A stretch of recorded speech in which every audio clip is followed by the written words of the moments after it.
gastrointestinal tract is a vital component of the body's innate immune system. Epithelial and immune cells monitor the microbial environment and decide how to respond to different types of bacteria. Differential recognition of bacteria is made possible by cell surface proteins called pattern recognition receptors, or PRRs. These receptors detect surface motifs that are present on some bacteria, but not others. A good fit tells the receptor to activate the production of cytokines, chemokines, and other immune mediators. Toll-like receptors are an important family of pattern recognition receptors. Toll-like receptor 4 recognizes a pattern called lipopolysaccharide, or LPS, which is found on gram-negative bacteria.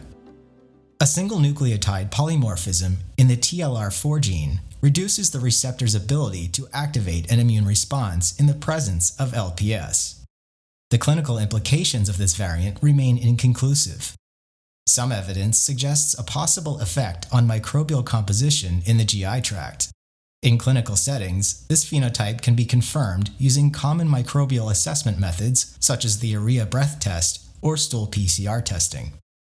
On the other hand, the variant may have a desirable effect on cells and tissues because it reduces cytokine production. More research is needed to clarify these phenotypic associations and their clinical translation.